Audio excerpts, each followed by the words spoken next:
Alhamdulillahi Rabbil Alamin. Wassalatu wassalamu ala nabiyina Muhammadin wa ala alihi wa sahbihi ajma'in. Amma ba'd. Alors, premièrement, mes frères et sœurs, je m'excuse pour le contretemps d'hier, ceux qui n'ont pas vu le message que j'ai fait hier. J'avais décalé moi-même d'une heure en oubliant qu'en fait on avait déjà une heure de décalage, vous et moi. Et du coup, comme vous avez décalé d'une heure, au final on avait 2 heures de décalage. Et donc je me suis emmêlé les pinceaux. Donc je m'excuse, je suis arrivé chez vous en France à 19h30 en commençant le cours. Il y avait 4, 5 ou 6 personnes qui étaient toujours là, courageuses à attendre. Et c'est eux qui m'ont dit qu'en fait j'étais en retard d'une heure. Donc toutes mes excuses, mais normalement on devrait avoir le temps de terminer ce séminaire bi'idhnillah d'ici vendredi. Ceci étant dit, on va passer donc sur Fada'il Suwaril Qur'anil Karim. On va passer sur la dernière partie de ce séminaire qui va traiter des mérites de certaines sourates du Coran ainsi que de certains versets particuliers du Coran. Et on va attaquer sur des mérites de la lecture du Coran de manière générale. On en a vu certains au cours de ce séminaire, notamment le hadith rapporté par Uthman ibn Affan radiyallahu anhu, d'après le prophète sallallahu alayhi wa sallam, qui a dit khayrukum man ta'allama al-Qur'an wa 'allama. Et le hadith il est authentique, rapporté par Bukhari, où le prophète sallallahu alayhi wa sallam a dit: le meilleur d'entre vous c'est celui qui a appris le Coran et qui l'enseigne. Donc on voit à quel point le prophète sallallahu alayhi wa sallam a incité sa communauté à apprendre le Coran, et notamment par le biais de sa lecture fréquente et de sa répétition. C'est le meilleur moyen de le mémoriser. Aïcha radiyallahu anha nous dit que le prophète sallallahu alayhi wa sallam a dit: mathalu alladhi yaqra'u al-Qur'an wa huwa hafidhun lahu ma'a as-safarati al-kiram al-barara wa mathalu alladhi yaqra'u wa huwa yata'ahaduhu wa huwa alayhi shadid falahu ajrani. Vous avez peut-être entendu une version similaire avec quelques termes synonymes. Cette version, on la trouve dans le recueil de l'imam al-Bukhari, rahmatullahi alayhi, où le prophète, sallallahu alayhi wa sallam, a dit: l'exemple de celui qui lit le Coran, tandis qu'il le mémorise. Ah, elle est là la subtilité de cette narration. On apprend que ce n'est pas juste le fait de lire le Coran et d'être simplement habile dans la lecture du Coran, dans le sens le Coran je le lis facilement parce que je suis très fort en langue arabe, je suis très fort en tajwid, donc le Coran pour moi c'est du petit lait, je le lis les yeux fermés. Non, ce qui est voulu en réalité c'est que tu es tellement habile dans le Coran que tu le maîtrises par cœur, tu le connais par cœur, tu l'as appris par cœur. Quelle est la récompense de ces gens-là? Eh bien, le prophète sallallahu alayhi wa sallam nous a dit qu'ils seront avec les nobles émissaires. Alors justement, qui sont ces nobles émissaires dont parle ici le prophète sallallahu alayhi wa sallam? Vous avez sûrement déjà entendu la traduction française de ce hadith. Comment il est traduit? Celui qui lit le Coran tandis qu'il est habile. Et en fait on voit que la réalité c'est que c'est tandis qu'il est mémorisateur, alors il sera avec. Alors voilà, Boulayan nous dit les anges, c'est la traduction qu'on rencontre le plus. Moi j'ai jamais rencontré avec les messagers. Et en réalité quand on cherche dans les livres des savants et les explications des savants, on voit que les savants ils ont divergé en deux interprétations. Ce qui est voulu par les nobles émissaires, eh bien ça peut être les anges, tout comme ça peut être les messagers et les prophètes, sallallahu alayhi wa sallam, puisque eux-mêmes ce sont des émissaires. Et celui qui lit le Coran et le récite et le révise constamment, parce que justement il ne le connaît pas par cœur, donc il a besoin de toujours checker son Coran, vérifier son Coran, le réviser. Wa huwa alayhi shadid, tandis que c'est dur. Regardez l'autre subtilité de cette version de ce hadith. On a tous en tête le hadith, c'est dur pour lui de lire le Coran parce que par exemple il n'est pas arabophone, Il a du mal à lire correctement en langue arabe. On a vu sa récompense, c'est deux récompenses, une double récompense. Dans cette version-là, ce qui est voulu par Wahua alayhi shadid, c'est-à-dire c'est difficile pour lui de réviser constamment le Coran, de le revoir constamment, parce que il n'a pas un bon hifz, il n'a pas une bonne mémorisation du Coran. Du coup, il est tout le temps obligé de réviser, de réviser, de réviser, de réviser, pour pas oublier le peu qu'il essaye d'apprendre du Coran. Et bien, cette personne qui fait un tel effort, Rasulullah sallallahu alayhi wa sallam nous apprend qu'elle aura deux récompenses. Donc regardez, on parlait dans un cours précédent de la beauté des narrations des différentes lectures du Coran qui se complètent l'une l'autre. Mais regardez aussi ces deux narrations, à quel point elles nous apportent deux sens qui peuvent être différents, mais tous deux justes. Celui qui a du mal à lire le Coran, comme nos frères non arabophones de naissance, tout simplement, et qui malgré tout font l'effort d'essayer de le lire en arabe, eh bien ils auront une double récompense, la récompense de la lecture plus la récompense de la difficulté que cela aura suscité en eux. Et on apprend que celui qui a du mal à apprendre le Coran et malgré tout, il a du mal à le mémoriser, malgré tout il fait des efforts pour le lire et le réviser constamment pour ne surtout pas l'oublier totalement, eh bien il aura également une double récompense. Et celui qui sera parvenu à ce summum qui est de lire le Coran de manière fluide et facile parce qu'il l'a tellement appris et révisé que ça y est, il le connaît par cœur, eh bien lui, il n'aura d'autre récompense que d'être parmi les nobles émissaires, que ce soit les anges ou les messagers, ce sera la plus belle place au paradis, quoi qu'il en soit. On a un hadith également que vous connaissez tous, et encore qui devrait nous booster pour essayer de mémoriser le plus possible du Coran. عن عبد الله ibn Amr ibn al-As رضي الله عنهما قال رسول الله صلى الله عليه وعلى آله وسلم يقال لصاحب القرآن اقرأ وارتقي ورتل كما كنت ترتل في الدنيا فإن منزلتك عند آخر آية تقرأها. Il sera dit, nous dit le prophète sallallahu alayhi wa sallam, à celui qui possédait le Coran sur terre: lis et élève-toi, c'est-à-dire élève-toi en degré dans le paradis, et psalmodie comme tu avais l'habitude de psalmodier sur terre. Ta place, c'est-à-dire au paradis, sera lors du dernier verset que tu auras lu. De quelle lecture s'agit-il ici, mes frères et mes sœurs?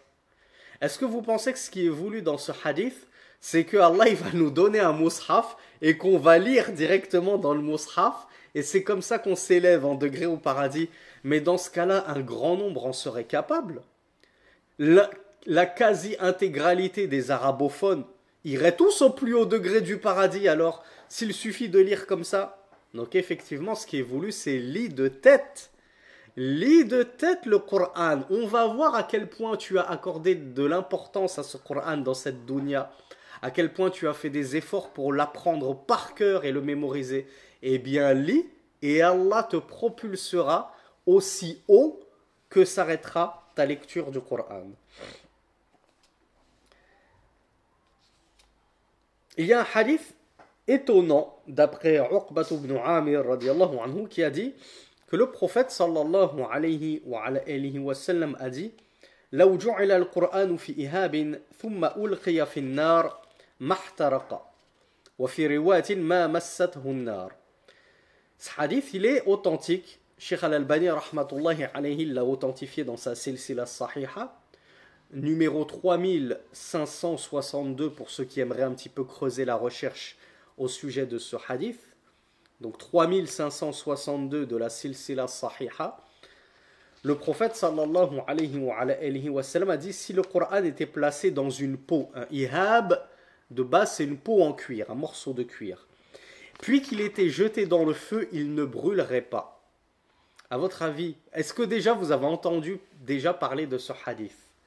Si le Coran était, c'est-à-dire écrit sur une peau, transposé dans une peau de cuir, et qu'on le jetait au feu, il ne brûlerait pas. Alors, personne d'entre vous n'a jamais entendu parler de ce hadith. Ça ne m'étonne pas, hein. C'est pas un hadith dont on entend fréquemment parler. Il n'est pas dans Bukhari, il n'est pas dans Muslim, etc. Alors, sachez que les... Donc, si vous en avez jamais entendu parler, je ne vais pas vous demander quelle en est son explication. Il y a deux explications, il y en a même trois, mais les deux explications prépondérantes qui ont été avancées pour justifier ce hadith, parce que vous allez me dire, mais je ne comprends pas. Si le Coran il est placé sur une peau et qu'on le jette dans le feu et il ne brûle pas, ben je vais tester. Je vais prendre un morceau de cuir, je vais prendre ma ceinture en cuir, tiens, et je vais écrire des versets, je vais jeter, on va voir si ça va brûler ou non. Et tu vas voir que ta ceinture elle va très certainement brûler, c'est évident. Donc qu'est-ce qui est voulu par là? Première interprétation, ce qui est voulu par peau cuir, c'est la peau humaine, le cuir humain, c'est-à-dire si le Coran qui est placé dans ta poitrine, il ne sera pas tout, s'il est jeté dans le feu, il ne sera pas touché par le feu, c'est-à-dire que toi, tu seras préservé d'entrer dans le feu et jamais le feu ne te touchera si tu as préservé le Coran dans ta poitrine, que tu l'as mémorisé entièrement. Est-ce que vous auriez une objection à m'apporter à cela par rapport à cette interprétation? On va voir ceux qui sont très intelligents parmi vous.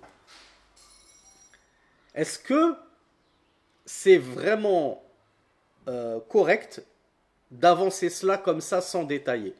De dire voilà, l'interprétation de ce hadith, ça veut dire que quiconque a mémorisé le Coran, jamais il ne goûtera à l'enfer. C'est ça que ça veut dire. Alors, on n'a pas un champion là, pour cette dernière semaine de séminaire? Ah, bravo Abou Layyan. Même si Abou Layyan m'a apporté la moitié de la réponse que je voulais entendre.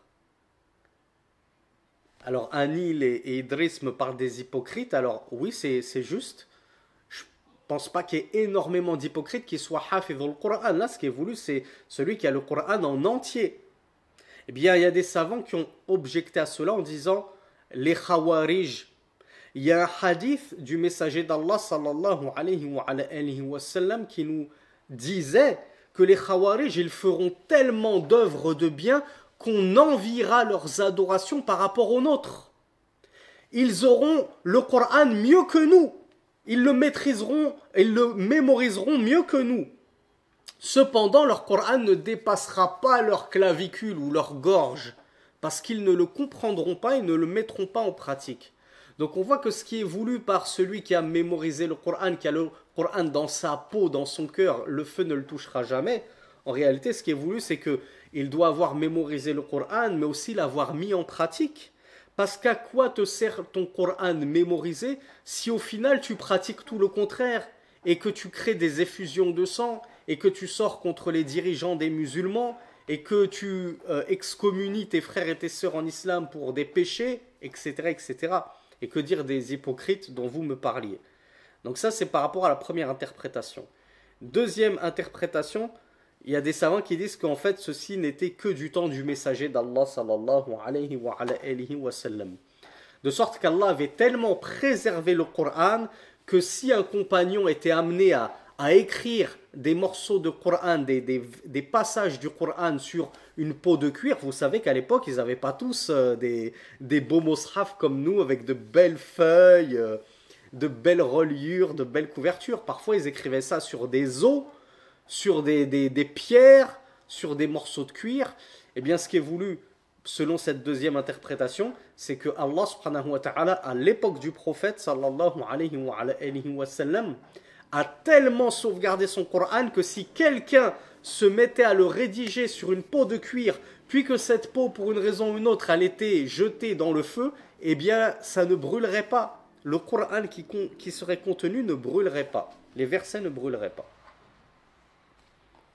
Et enfin, on termine avec ce deuxième hadith général au sujet des mérites de la lecture du Coran et des mérites du Coran. On l'a vu également d'après Abdullah ibn Mas'ud radiyallahu anhu qui a dit que le prophète sallallahu alayhi wa sallam a dit Man qara'a harfan min kitabillahi falahu bihi hasana wal hasanatu bi'ashri amthaliha la aqulu alif lam mim harf walakin alifun harfun wa lamun harfun wa mimun harfun wal hadithu sahih. Oui, le cours a commencé à 18h30 de chez vous, hein, je vous rassure. Chez moi, il est 16h30, ça n'a pas bougé. Chez vous, il est 18h30. Donc le prophète sallallahu alayhi wa sallam a dit: quiconque lit une lettre du livre d'Allah, il en aura pour cela une hasana, une bonne action. Et la bonne action est décuplée. Décuplée, c'est-à-dire multipliée par 10 fois sa valeur. Je ne vous dis pas que Alif Lam Mim est une lettre. C'est trois lettres qui débutent certaines sourates, notamment sourate Al-Baqarah. Je ne vous dis pas que Alif Lam Mim est une lettre, mais je vous dis que Alif est une lettre, Lam est une lettre, Mim est une lettre. Ce qui fait que quand tu commences Baqarah juste en disant Alif Lam Mim, tu as déjà gagné combien de hasanat? 30 minimum. Sachant qu'Allah peut décupler cela comme bon lui semble. Alors maintenant on va parler des vertus de certaines sourates en particulier et certains versets en particulier. Et on va commencer bien entendu avec les vertus de la sourate Al-Fatiha. D'après Abdullah ibn Abbas radiyallahu anhuma, il a dit: بينما جبريل قاعد عند النبي صلى الله عليه وعلى آله وسلم سمع نقيضا من فوقه فرفع رأسه فقال: هذا باب من السماء فتح اليوم لم يفتح قط إلا اليوم. فنزل منه ملك فقال: هذا ملك نزل إلى الأرض لم ينزل قط إلا اليوم. فسلم وقال: أبشر بنورين أوتيتهما لم يؤتهما نبي قبلك، فاتحة الكتاب وخواتيم سورة البقرة، لن تقر بحرف منهما إلا أعطيته. والحديث أخرجه الإمام مسلم. Donc dans un hadith authentique qu'on trouve dans le recueil de l'imam Muslim rahmatullahi alayhi, Abdullah ibn Abbas radiyallahu anhu wa anhuma nous rapporte que le prophète sallallahu alayhi wa sallam, ou plutôt que Jibril une fois, était assis auprès du messager d'Allah sallallahu alayhi wa sallam. Lorsqu'il entendit un petit grincement, vous savez, comme le grincement d'une porte qu'on ouvrirait. Alors Jibril, je ne sais pas si c'est Jibril qui est voulu ou le prophète sallallahu alayhi wa sallam, a levé la tête, et je pense que c'est Jibril qui est voulu, parce qu'ensuite Jibril a dit au prophète sallallahu alayhi wa sallam, puis le prophète l'a dit à ses compagnons: ce grincement que vous avez entendu, c'est une porte dans le ciel qui s'est ouverte pour la première fois. Jamais cette porte n'a été ouverte du ciel, et un ange en est descendu, et cet ange-là n'est jamais descendu sur terre si ce n'est à ce jour-là. Et cet ange a dit: reçois la bonne nouvelle de deux lumières qui te sont données, c'est-à-dire ô toi Muhammad sallallahu alayhi wa sallam, et qu'aucun prophète avant toi n'a été donné. C'est-à-dire tu reçois la bonne annonce de deux lumières qui te sont données et qui n'ont été données à aucun prophète avant toi. Fatihatul Kitab. Donc la sourate Al-Fatiha, la première sourate du Coran. Et savez-vous quelle est la deuxième lumière?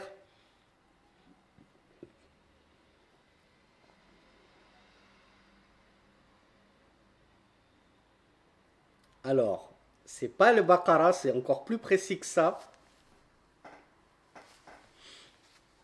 Non, c'est pas Ayat al-Kursi. Je savais que quelqu'un nous le sortirait. Il a dit les derniers versets de sourate Al-Baqarah, les derniers versets de sourate la vache. Nul, ou plutôt il lui a dit ensuite cet ange: tu ne liras pas une lettre de ces versets-là dans Al-Fatiha et les derniers versets de sourate Al-Baqarah sans qu'il ne te soit donné, c'est-à-dire sans que les du'a, les invocations qu'elles contiennent, les invocations dans Al-Fatiha, les invocations dans ces notamment deux derniers versets de sourate Al-Baqarah ne te soient accordées. عن أبي بن كعب رضي الله عنه قال رسول الله صلى الله عليه وعلى آله وسلم والذي نفسي بيده ما أنزلت في التوراة ولا في الإنجيل ولا في الزبور ولا في الفرقان مثلها وإنها سبع من المثاني والقرآن العظيم الذي أعطيته. Et ce qui était voulu par là, c'était Yushiru ila surat al-Fatiha. Le hadith, il est authentique. D'après Ubay ibn Ka'b, le prophète sallallahu alayhi wa sallam a dit: par celui qui détient mon âme dans sa main, rien de semblable, c'est-à-dire à surat al-Fatiha, n'est descendu dans la Torah. Surat al-Fatiha, c'est la sourate la plus puissante qu'Allah ait jamais révélée à l'humanité et à ses créatures. Vous n'en trouverez pas de semblable ni dans la Torah, ni dans l'Évangile, ni dans Az-Zabour. Qui nous rappelle ce que c'est que Az-Zabour en français? Qu'est-ce que c'est qu'Az-Zabour? Alors oui, c'est les psaumes. C'est quoi les psaumes? Bravo Aboulayan, bravo Yanis. Les psaumes de David. C'était un livre que récitait, contenant des enseignements que récitait le prophète Daoud. Même dans les psaumes de Daoud, il n'y a pas semblable en mérite et en importance et en grandeur à Al-Fatiha. Ni dans Al-Furqan. C'est quoi Al-Furqan? Ni dans la Torah, ni dans l'Évangile, ni dans les psaumes, ni dans le Furqan. C'est quoi le Furqan?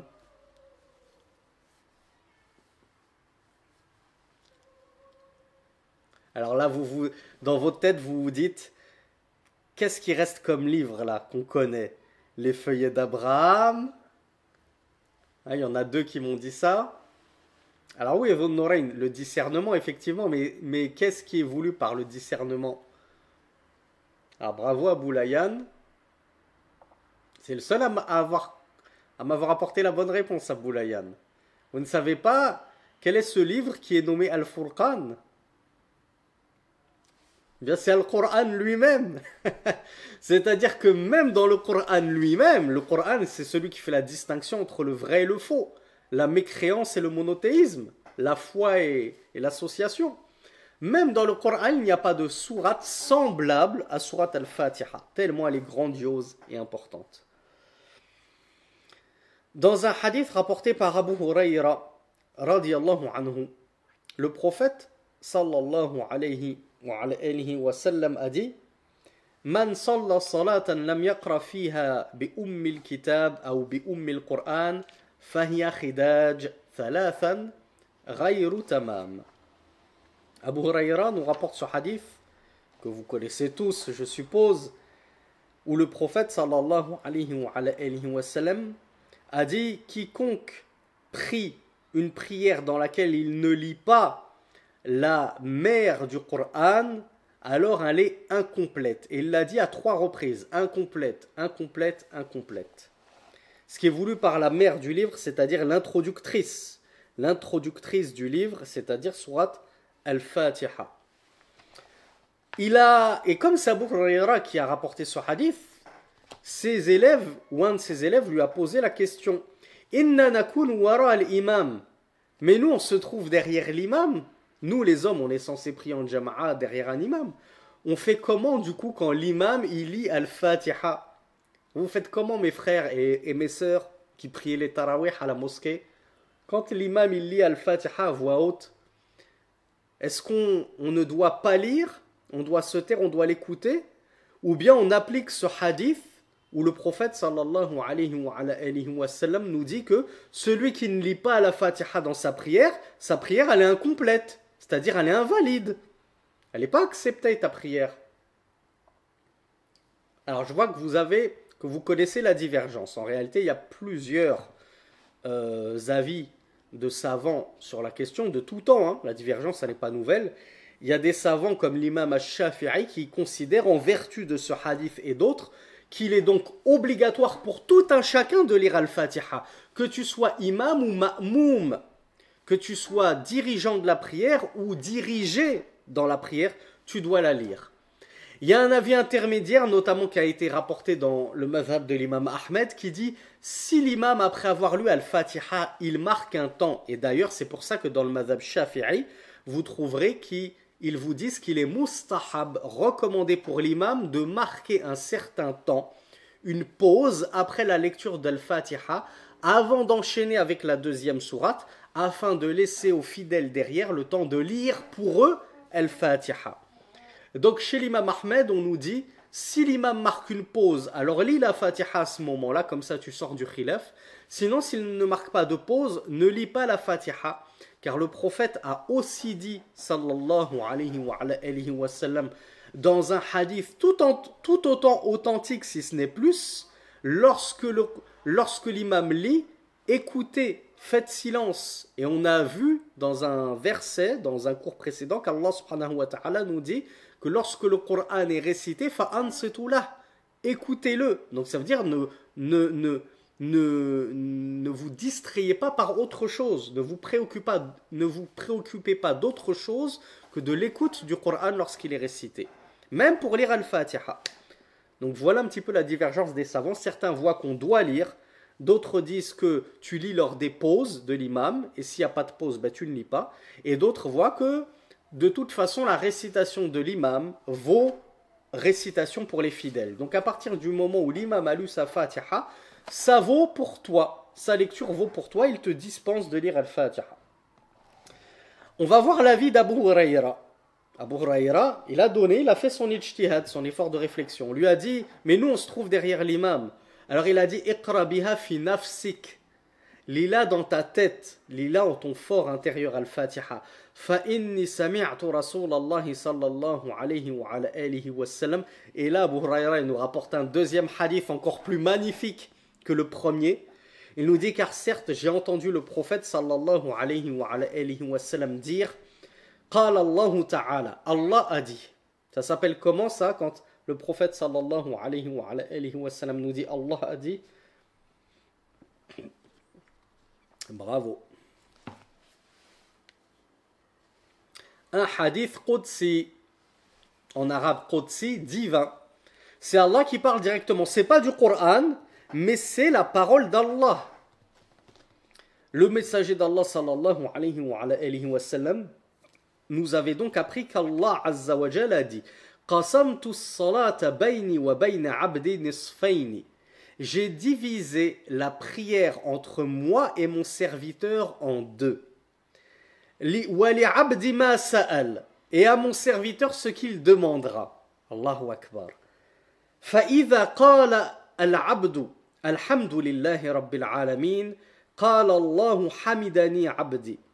Lorsque le serviteur dit alhamdulillahi rabbil alamin, c'est-à-dire il lit le tout premier verset de surat al-Fatiha, Allah dit mon serviteur m'a loué. Et lorsque ensuite il dit ar-Rahman ar-Rahim, il dit, c'est-à-dire Allah dit Athna alayya abdi. Lorsque toi tu enchaînes avec le deuxième verset ar-Rahman ar-Rahim, Allah dit mon serviteur m'a élogé. Puis lorsque le serviteur dit Maliki Yawmiddin, maître du jour de la rétribution, Allah dit Majjadani abdi, mon serviteur m'a magnifié. Wa idha qala iyyaka na'budu wa iyyaka nasta'in qala hadha bayni wa bayna 'abdi wa li 'abdi ma sa'al. Et lorsque le serviteur arrive, alors on est au 3e ou 4e verset, Ihdina sirat al-mustaqim, guide-nous sur le droit chemin. Lorsque le serviteur arrive à Iyyaka na'budu wa iyyaka nasta'in, c'est toi seul que nous adorons et c'est de toi seul d'où nous implorons le secours, Allah dit ceci est entre moi et mon serviteur, et à mon serviteur ce qu'il demandera. Qu'est-ce qu'il demande juste après le serviteur? Lorsqu'Allah dit à ce moment précis de ta lecture de la Fatiha, à mon serviteur ce qu'il demandera. Qu'est-ce que tu demandes? Est-ce que tu coupes ta Fatiha pour faire des doigts? Allah, accorde-moi une belle épouse pieuse, accorde-moi des enfants, accorde-moi un travail, accorde-moi la richesse, accorde-moi ceci et cela. Non, tu demandes la chose la plus importante qui soit. Ihdina sirat al-mustaqim. Tu coupes pas ta Fatiha pour faire des doigts. Tu dis la plus grande doua que la terre contienne. Guide-nous sur le droit chemin. Qu'est-ce que Qu'est-ce que tu souhaites d'autre que ça? Ça ne vaut pas toutes les femmes du monde, tous les enfants, toutes les richesses. Si Allah te guide sur le droit chemin, qu'est-ce qu'il te reste à avoir et à obtenir? C'est le jackpot pour toi si tu meurs dessus. Sur le droit chemin, le vrai chemin.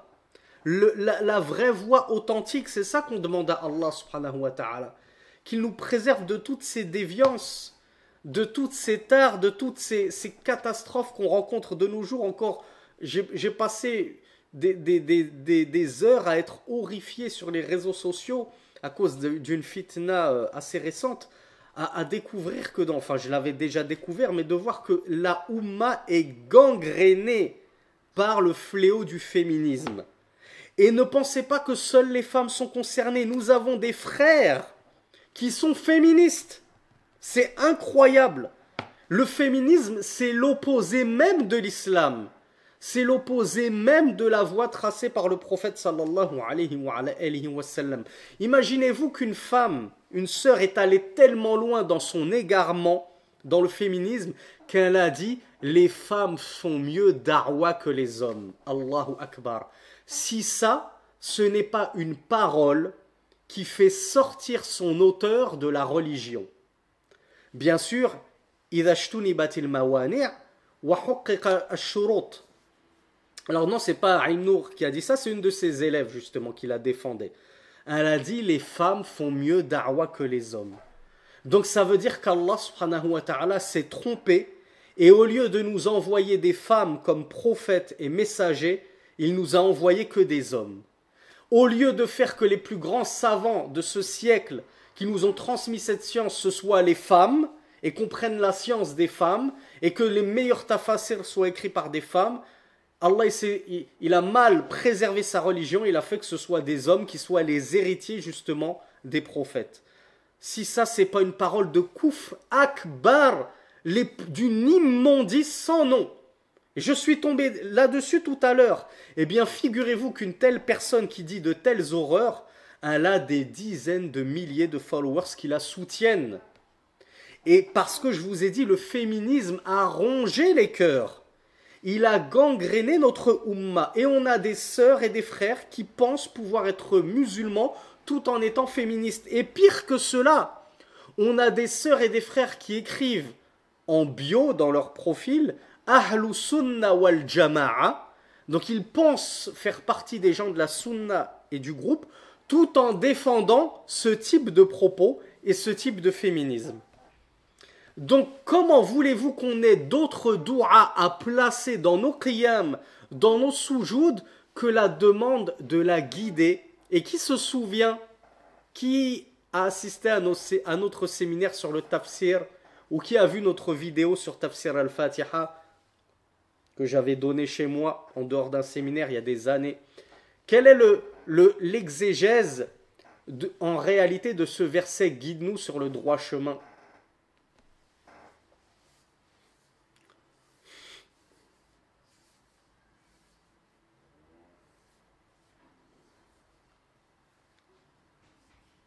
Alors je suis triste que personne...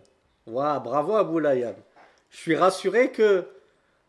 Alors les sœurs, je vais pas essayer d'être méchant avec vous, mais au moins une sœur qui nous apporte la bonne réponse pour nous montrer que bon, alhamdoulilah, malgré tout dans la Ummah, on a beaucoup de sœurs qui sont nobles, dignes, qui ont de la science, qui portent également cette science. Hein, je ne suis pas en train de dire que les sœurs sont toutes égarées, bien au contraire.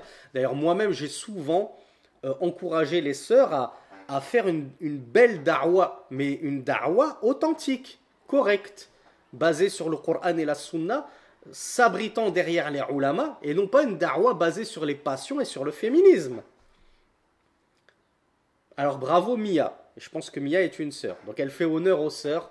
La bonne réponse c'est que Ihdina sirat al-mustaqim, ça veut dire raffermis-nous sur le droit chemin, parce que nous en tant que musulmans, on estime déjà être sur le droit chemin. Donc qu'est-ce qu'on demande à Allah ? On lui demande de nous maintenir fermement sur ce droit chemin, de sorte de ne jamais dévier, comme ont dévié ces féministes, qui pour certaines sont sorties de l'islam, certaines ont apostasié, tellement elles ont été embrigadées par ce fléau qu'est le féminisme, elles sont sorties de l'islam, carrément, des frères également. Donc maintiens-nous sur ce droit chemin fermement, ô Allah. C'est ça la meilleure dua qu'on puisse dire. Et voilà pourquoi cette dua, Allah l'a placée dans le cœur d'Al-Fatiha en nous obligeant à la lire 17 fois par jour. Je ne sais pas si vous vous en rendez compte. Alors après avoir fait cette dua, Allah il nous a dit Wali abdi ma sa'al. Mon serviteur, je lui donnerai ce qu'il me demandera. Mais forcément, quand toi dans ta Fatiha, tu ne sais même pas ce que veut dire ce verset-là, et tu es distrait, tu as le cœur complètement ailleurs, tu ne réfléchis même pas à ce que tu es en train de demander à Allah subhanahu wa ta'ala. Comment veux-tu qu'Allah il exauce cette dua que tu es en train de faire? Et puis on sait qu'il y a d'autres causes de non-exaucement des invocations. Le fait que tu manges du haram, le fait que tu te moques de la religion d'Allah, comme le font les féministes justement, qui se moquent allègrement de la religion d'Allah, des savants, etc. Donc quand tu commets des annulatifs de l'islam, comment tu veux qu'Allah ensuite, il exauce ta dua? Est-ce que ce n'est pas de l'hypocrisie de dire « Oh Allah, guide-moi sur le droit chemin » et en même temps dans ta vie de tous les jours, c'est toi qui, tête baissée, tu sors volontairement de ce droit chemin. Les gens sont là à t'appeler à revenir à la sunna, à la vérité, à la rectitude, mais toi tu t'enorgueillis. Et je ne connais pas plus orgueilleuse et orgueilleux que les féministes. Comme je vous l'ai dit, il y a des frères comme des sœurs chez les féministes. Et elles font partie des personnes les plus orgueilleuses au monde, celles qui acceptent le moins la vérité. Donc forcément que tes rappels seront comme des coups d'épée dans l'eau qui ne leur serviront absolument à rien. Donc après avoir dit Ihdina as-sirat al-mustaqim et qu'Allah subhanahu wa ta'ala dit ceci entre moi et mon serviteur et à mon serviteur ce qu'il demandera, Allah dit par la suite, et lorsque le serviteur conclut en disant Ihdina as-sirat al-mustaqim sirat alladhina an'amta alayhim ghayril maghdubi alayhim waladdallin, qala hadha li'abdi wa li'abdi ma sa'al. Ceci est à mon serviteur et à mon serviteur ce qu'il aura demandé. Je le guiderai donc sur le droit chemin et non pas le chemin de ceux qui ont encouru la colère d'Allah, ni de ceux qui se sont égarés. D'après Abi Sa'id al-Khudri, radiyallahu anhu, قال كنا في مسير لنا فنزلنا فجاءت جارية فقالت إن سيدي الحي سليم وإن نفرنا غيب فهل منكم راق فقام معها رجل ما كنا نأبنه برقية فرقاه فبرأ فأمر له ب30 شاة فسقنا لبنا وسقانا لبنا فلما رجع قلنا له أكنت تحسن رقية أو كنت ترقي فقال لا ما رقيت إلا بأم الكتاب. Alors là c'est une version un peu longue de ce hadith qu'on a déjà évoqué, fameux hadith de la ruqya par al-Fatiha d'un compagnon qui avait exorcisé le mal qui était en un chef de tribu. Et donc ses compagnons eux-mêmes ont été étonnés. Ils lui ont dit, mais on ne savait pas que tu étais exorciste, que tu maîtrisais la ruqya. Qu'est-ce qu'il a dit à ses compagnons? Il leur a dit, je n'ai fait que lire al-Fatiha. Je n'ai fait que lire la mère du livre. Subhanallah. Et donc quand ça a été rapporté au prophète sallallahu alayhi wa sallam, lui-même a dit, et qu'est-ce donc qui t'a fait savoir que al-Fatiha était une ruqya, était un exorcisme?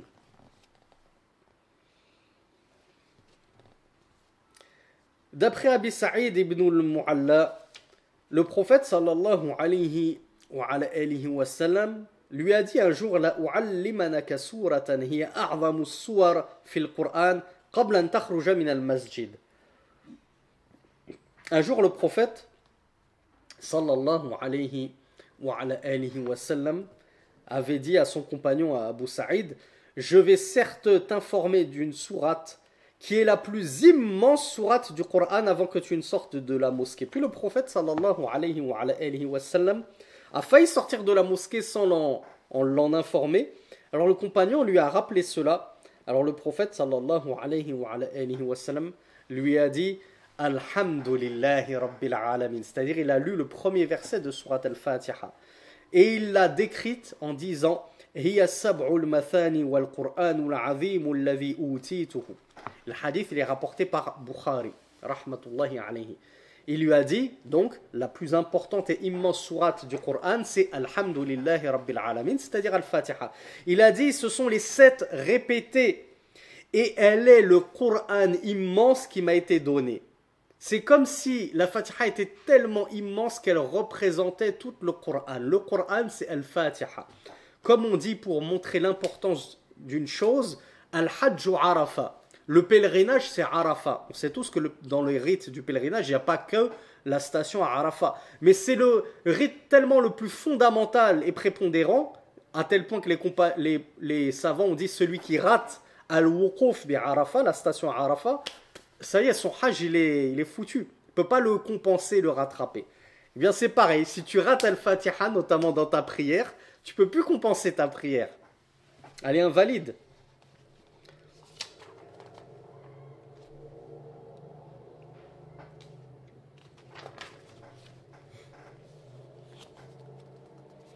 Et d'après Anas ibn Malik radiallahu anhu, le prophète sallallahu alayhi wa sallam était descendu une fois en voyage et un homme est descendu près de lui, il s'est installé près de lui. Alors le prophète sallallahu alayhi wa sallam lui a dit Ala ukhbiruka bi afdalil Qur'an qala bala fatala alhamdulillahi rabbil alamin. Le prophète sallallahu alayhi wa sallam lui a alors dit ne t'informerai-je pas du meilleur du Coran, c'est-à-dire la meilleure chose contenue dans le Coran. L'homme lui a dit fais donc au messager d'Allah.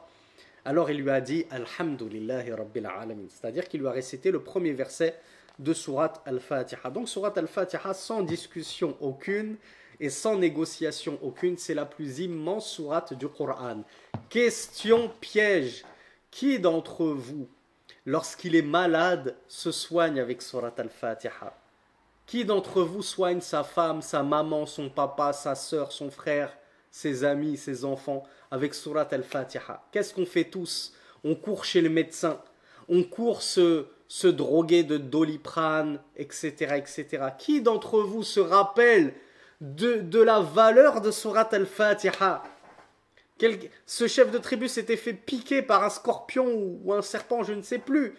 Allah l'a guéri juste par Surat Al-Fatiha. Qui d'entre vous revivifie encore cette sunna?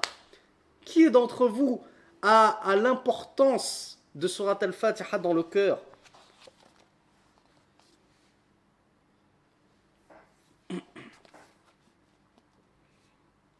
Cette sourate qui n'a été donnée ni aux juifs, ni aux chrétiens, ni aux suiveurs du prophète Daoud, comme on l'a vu dans le premier hadith. C'est une lumière qu'Allah fait descendre du ciel par un ange qui n'était jamais encore descendu, par une porte qui n'avait jamais été ouverte.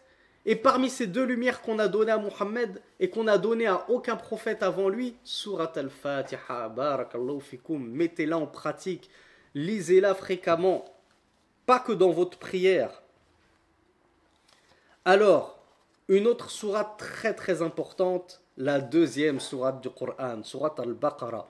Voyons voir quelques mérites de Surat Al-Baqarah.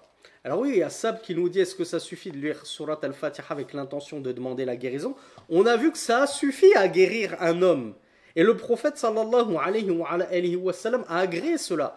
Maintenant, si tu peux rajouter d'autres versets, d'autres sourates, d'autres dou'a, etc., eh bien tu ne fais que multiplier les probabilités d'exaucement de tes dou'a et de la guérison. D'après Abi Umama al-Bahili radiyallahu anhu, il a dit سمعت رسول الله صلى الله عليه وعلى آله وسلم يقول اقرأوا القرآن فإنه يأتي يوم القيامة شفيعا لأصحابه اقرأوا الزهراوين البقرة وسورة آل عمران فإنهما تأتيان يوم القيامة كأنهما غمامتان أو كأنهما غيايتان أو كأنهما فرقان من طير صواف تحوجان عن أصحابهما اقرأوا سورة البقرة فإن أخذها بركة وتركها حسرة وَلَا يَسْتَطِيعُهَا الْبَطَلَ. Il y a un beau hadith rapporté par Muslim, rahmatullahi alayhi, qui nous parle des mérites de Surat al-Baqarah. Le prophète sallallahu alayhi wa sallam a dit: lisez le Coran, car il viendra certes au jour de la résurrection comme intercesseur pour ceux qui en étaient les détenteurs du Coran, c'est-à-dire qu'ils le lisaient fréquemment. Lisez les deux Zahrawaini, c'est-à-dire les deux lumineuses.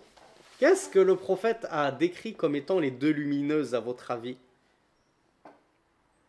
C'est quoi ces deux lumineuses qu'il nous demande de lire?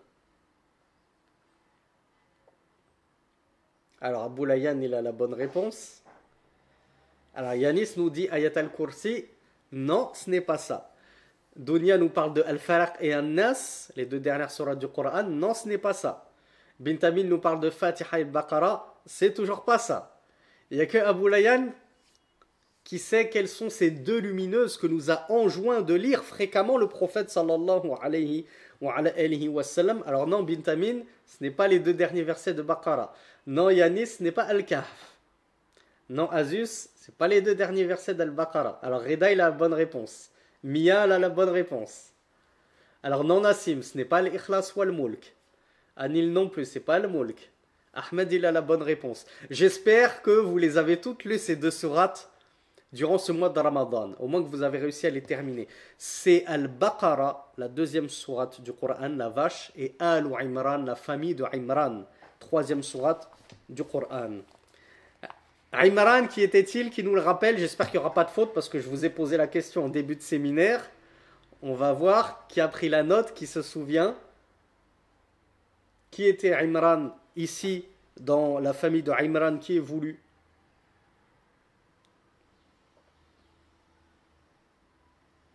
Ouh là là, Sab. Sab, père de Jésus? Il n'y a pas un problème quelque part là? Alors père, on pourrait dire père dans le sens l'aïeul. Parce qu'en langue arabe, al-aba, ça désigne les pères, mais ça dans le sens de papa, grand-père, arrière-grand-père, etc. Je pense que Sab, il ou elle a juste fait un lapsus. Alors bravo, quasiment 99% de... Le petit-fils de Issa, nous dit Dounia. Alors là, je suis perdu là. Le petit-fils de Issa. Ce qui voudrait dire que déjà Issa aurait eu un fils. Et qu'il aurait eu une femme. Bon, on va mettre ça sur le coup des lapsus de Ramadan. On est tous fatigués. On a tous faim. Les neurones ne sont pas très bien connectés. Moi, je pense que vous avez tous la bonne réponse. Imran, c'est le grand-père de Jésus, grand-père du côté maternel. Le père de la mère de Jésus, fils de Marie.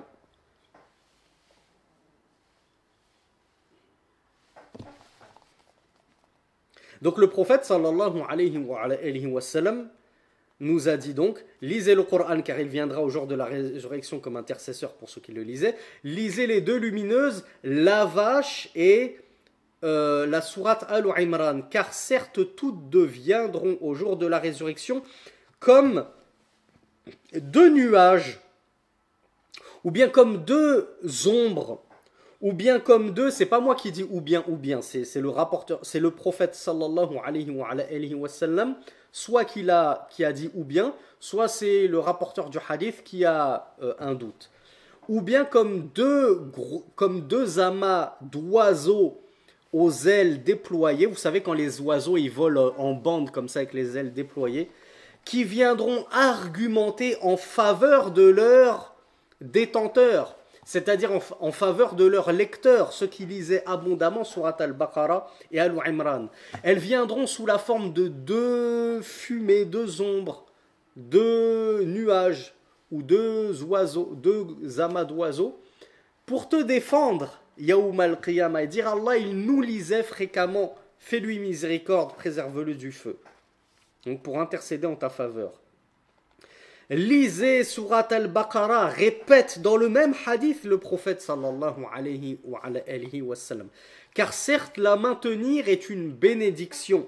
On est là à nous plaindre, il n'y a aucune baraka dans ma vie, j'ai que des soucis, j'ai perdu mon emploi, j'ai perdu mon épouse, j'ai perdu ci, je perds la santé, je perds. Bien sûr, parfois, ou même souvent, hein, si vous voulez, les épreuves sont un bien pour le croyant. Allah, plus il t'éprouve, plus ça veut dire qu'il t'aime lorsque tu es un vrai croyant. Il veut tester la fermeté, la solidité de ta foi. Souvenez-vous ce qu'on a dit par rapport à notre frère qui était parmi nous la semaine dernière et qui a été rejeté par son père à cause de sa foi, justement. Donc, les épreuves sont un bien pour le croyant. Mais parfois, quand il y a un manque total de baraka dans ta vie, à un moment, il faut se remettre en question. Surtout si tu sais que tu es quelqu'un de pécheur, que tu n'es pas quelqu'un qui fait beaucoup de khayr. Remets-toi en question et dis-toi, peut-être que le problème vient de moi. Quelle est ma relation avec Allah? Comment est ma relation avec la religion de l'islam? Comment est ma relation avec le Coran? Est-ce que cette sourate Al-Baqarah, par exemple, le prophète sallallahu alayhi wa sallam me dit qu'elle a une bénédiction, donc une source de bénédiction dans ma vie? Est-ce que je la lis ne serait-ce qu'une fois par an? Déjà une fois par an, ce serait magnifique si on la lisait tous durant le mois de Ramadan. Si tu veux la baraka dans ta vie, lis-la fréquemment. Qu'est-ce qu'il a dit juste après? Il a dit wala yastati'uha al-batala. Alors, qui sont al-batala? C'est de la langue arabe, donc je ne pense pas que vous le saurez. C'est as-sahara, les sorciers. Qu'est-ce qui est voulu par les sorciers ne la peuvent pas? Là, traduit littéralement, ça veut dire les sorciers ne la peuvent pas. Qu'est-ce que ça veut dire les sorciers ne la peuvent pas, surat al-Baqarah? Les savants ont divergé en diverses interprétations. Soit ça veut dire qu'ils seront dans l'incapacité de la mémoriser. Demandez à Abdel Raouf Ben Halima là, de te lire en entier surat al-Baqarah. Déjà par cœur, de tête, il en sera incapable. Et il y a des savants qui disent même la lire en entier, ils ne pourront pas. Même non de tête. Dis-lui, prends le mushaf et lis-le, ils ne pourront pas. Pourquoi? Parce qu'ils auront tous les djinns avec lesquels ils travaillent, qui les menaceront, qui leur dira stop, arrête-toi là. Ne lis surtout pas cette sourate, sinon on ne travaille plus pour toi, on va te nuire, etc.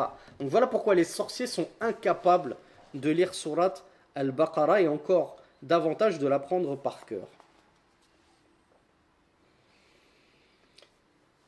عن النواس بن سمعان رضي الله عنه قال سمعت النبي صلى الله عليه وعلى آله وسلم يقول يؤتى بالقرآن يوم القيامة وأهله الذين كانوا يعملون به تقدمه سورة البقرة وآل عمران. Le prophète sallallahu alayhi wa Allahu Akbar, il y a une sœur qui nous dit qu'elle fait des paralysies du sommeil et que dès qu'elle met surat al-Baqarah, elle n'a plus rien. Et c'est vrai, hein? C'est vrai, surat al-Baqarah, c'est le meilleur chasse-démon qui existe. Et c'est dans surat al-Baqarah qu'il y a ayat al-Kursi, le verset du marchepied. Donc le prophète sallallahu alayhi wa sallam a dit, le Coran sera apporté au jour de la résurrection, ainsi que les gens qui le mettaient en pratique, et le Coran sera précédé par surat al-Baqarah et Al-Imran.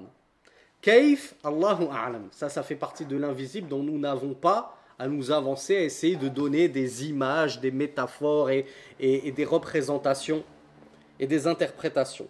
Allah nous dit que le Coran viendra au jour de la résurrection et il sera précédé par ces deux illustres sourates que sont sourate al-Baqarah et sourate Al-Imran, la famille de Imran, et la sourate la vache.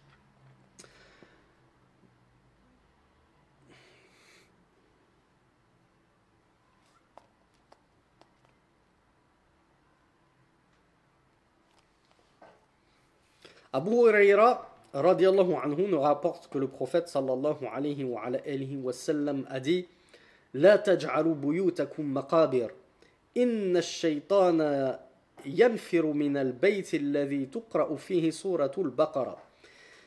Akhrajahu Muslim rahmatullahi alayhi. Là ça me fait penser à ce que notre sœur Bint Amin nous disait à l'instant. Les paralysies du sommeil c'est très certainement des démons qui viennent essayer de te nuire dans ton sommeil. Eh bien, le meilleur moyen de chasser ces démons, c'est de lire surat al-Baqarah ayat al-kursi, al-mu'awwidhat, etc. Le prophète sallallahu alayhi wa sallam nous a dit dans ce hadith rapporté par Muslim, ne faites pas de vos demeures des tombes. Certes, le diable fuit une maison dans laquelle est lue sourate al-Baqarah, sourate la vache. Vous voulez chasser ces mots occultes dont vous souffrez, dont vous avez l'impression que vous avez des choses qui bougent dans vos maisons, vous entendez des bruits, des voix, etc. Lisez, abondez de la lecture de sourate al-Baqarah dans vos foyers, ça chassera les démons.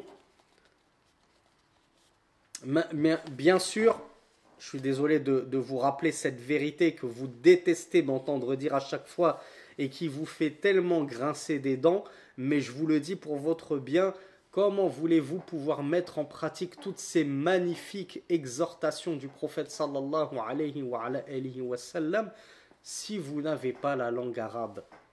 Et quand je dis langue arabe, c'est au moins savoir la déchiffrer. Je ne vais pas faire mon auto-promo et ma pub, mais on a donné un séminaire. On a donné même 2 séminaires d'alphabétisation de la langue arabe. Je vous ai même proposé les replays pour ceux qui ne pouvaient pas y assister en direct.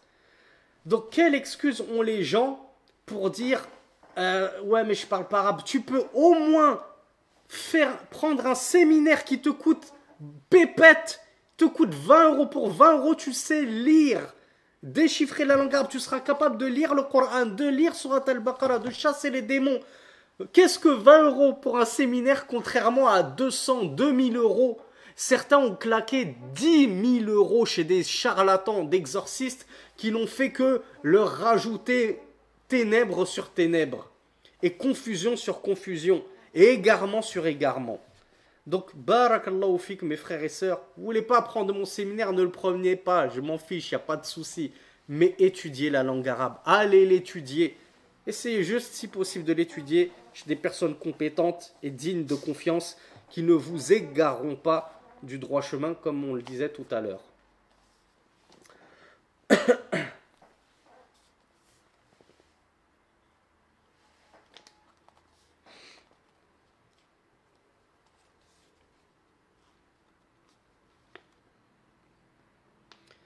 Donc en gros, le prophète sallallahu alayhi wa sallam a comparé une maison dans laquelle on ne lisait pas le Coran, et en l'occurrence surat al-Baqarah, comme un cimetière. Pourquoi? Qui me le rappelle? On va voir ceux qui se souviennent de ce qu'on a vu la semaine dernière dans une fatwa.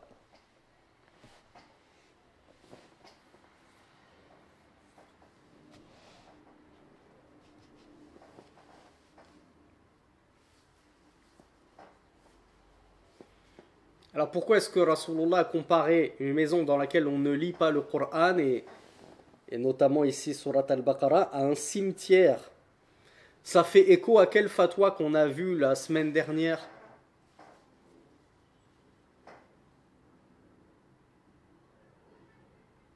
J'ai pas compris, Youssef, ta réponse. On n'y va que pour dormir.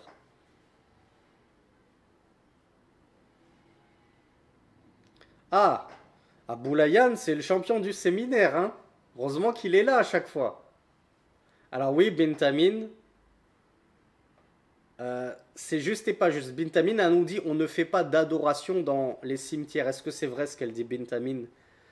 Est-ce qu'on peut vraiment faire aucune adoration dans un cimetière? Qui va apporter un petit correctif à notre sœur? Ah, bravo Azus. Ah, bravo pour le correctif. Effectivement, dans les cimetières, on fait des doigts à nos morts. Ad-du'a huwa al-ibada. Et la doua, l'invocation, c'est une adoration, comme l'a dit le prophète. Donc on peut faire certaines adorations dans les cimetières. En l'occurrence, l'invocation. Invoquer Allah, je rappelle, hein, pas invoquer les morts. On a suffisamment donné de séminaires sur le tawhid et le shirk. Mais quelle est, je pense, celle que notre sœur Bint Amin avait en tête d'adoration qu'on ne peut pas faire, est justement lire le Coran et la prière. On a vu dans une fatwa, les cimetières ne sont pas des lieux destinés à prier. On ne prie pas entre les tombes et on ne lit pas le Coran dans les cimetières sur les morts. Donc voilà pourquoi le prophète sallallahu alayhi wa sallam a dit ne faites pas de vos maisons des cimetières, car de la même façon que dans les cimetières on ne prie pas et on ne lit pas le Coran, eh bien dans les maisons on doit faire le contraire, on doit prier et lire le Coran pour ne pas que ta maison ressemble à un cimetière. هذا والله أعلم نكتفي بهذا القدر إن شاء الله. On se suffit de cela pour aujourd'hui بإذن. Je vous remercie pour votre bonne écoute. Je vous donne rendez-vous à demain, Inch'Allah ta'ala. Bon appétit à vous. Jazakumullahu khayran. Wa sallillahumma ala nabina Muhammad. Subhanakallahumma wa bihamdika. Ashhadu an la ilaha illa ant. Astaghfiruka wa atubu ilayk. Wa akhiru da'wana. Anil hamdulillahi rabbil alamin.